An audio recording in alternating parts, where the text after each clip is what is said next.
Bonjour, je m'appelle Irene Vallejo, je suis l'autrice de L'Infini dans un roseau et je suis ravie de saluer la librairie Mola, ce merveilleux lecteur. À propos de la naissance du livre tel que nous le connaissons aujourd'hui, pour les anciens, les livres étaient un rouleau de papyrus.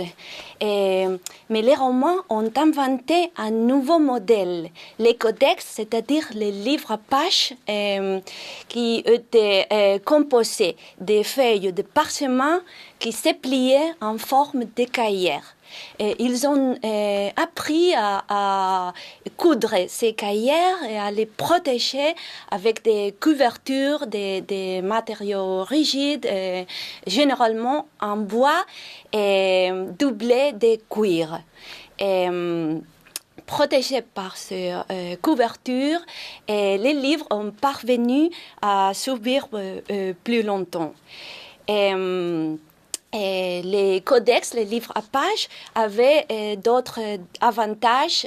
Par exemple, ils tenaient moins d'espace, moins de place, et dans les codex, pouvaient contenir plus de textes que le rouleau de papyrus. Quant à l'Antiquité, nous savons que les livres à pages, les codex, ont gagné du terrain grâce à la préférence des chrétiens. Et les chrétiens, victimes des persécutions pendant des siècles, s'organisaient dans des petits groupes des personnes qui se réunissaient clandestinement. Les livres à pages, les livres tels que nous connaissons aujourd'hui, étaient plus pratiques à voyager, à les transporter lors des voyages des apostolats, et aussi il était plus facile de les cacher entre les plis de la tunique. Et nous qui avons parfois lu en cachette, en défiant les interdictions des adultes, sous la couverture avec la lampe de poche, nous sommes les descendants directs de ces premiers lecteurs clandestins. Je suis intriguée par des personnages anonymes comme par exemple les personnes qui ont inventé l'alphabet ou les chevaliers mystérieux du début du livre, les esclaves qui copiaient les textes ou les personnes qui ont protégé les textes persécutés par les impérateurs romains.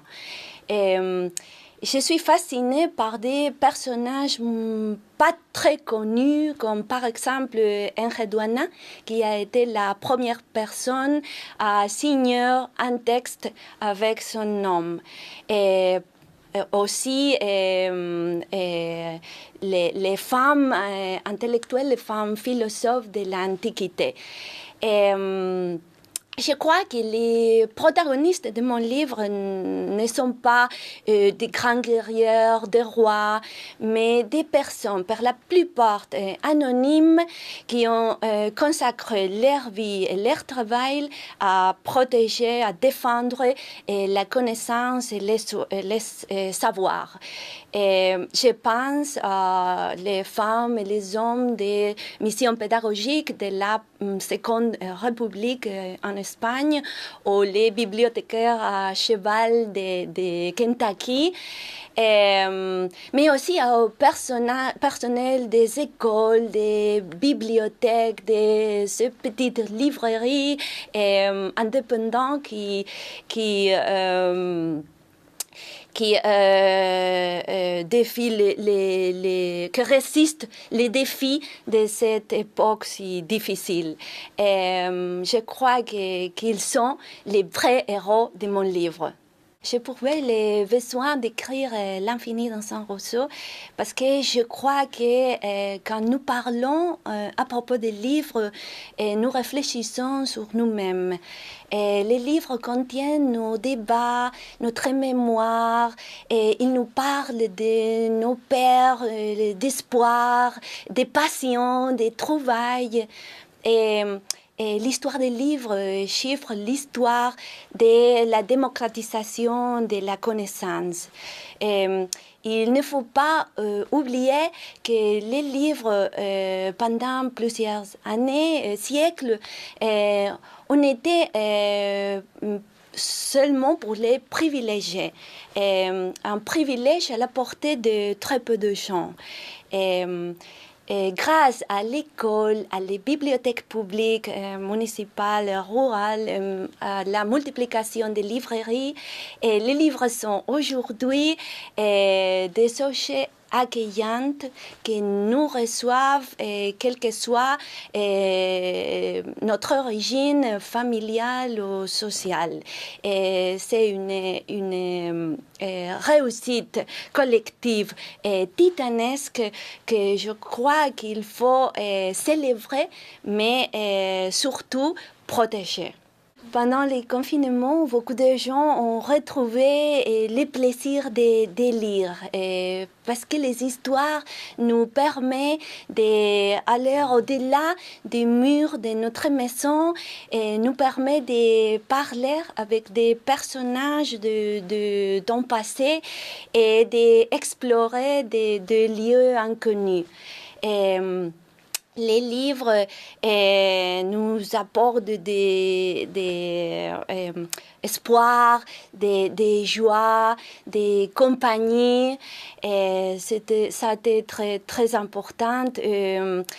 En plus, dans ce temps frénétique, la pensée, les idées ont besoin d'un peu de calme, d'un peu de temps. Et les livres peuvent aussi nous aider dans cette tâche. Parce que lire, ce n'est pas aussi passif qu'entendre ou que voir. Et quand nous lisons, c'est une activité plus active. C'est un exercice d'imagination, aussi de récréation. C'est une effervescence mentale. Et je crois que voilà, c'est pour ça que lire un livre à ce moment-là peut devenir un acte de résistance. Depuis l'enfance, la littérature française a été pour moi une compagne, une vraie amie. Et Michel de Montaigne a été l'un de mes auteurs préférés et m'a inspiré lors de l'écriture de L'Infini dans un Rousseau. Les noms, les titres des livres est un hommage au Rousseau pensante de Pascal. Et la lecture des mémoires d'Adrien, de Marguerite de Yourcenar a transformé mon égard sur les mondes antiques, les classiques. Ce ne sais pas, par exemple, Irène Mirovsky, Marguerite Duras, Mon ébloui, Pierre Michon et Pascal Quignard, Emmanuel Carrère, Daniel Pénac ont illuminé l'écriture de ces livres qui, je crois, n'existeraient pas sans tous ces auteurs et autrices. Je tiens à remercier aussi un Plantagenet par la traduction pleine de sensibilité, les belles lettres, pour la très belle édition. C'est un rêve devenu réalité pour moi que mon livre ait été accueilli dans une langue que j'affectionne tellement, que je lis, que j'admire et que j'aime.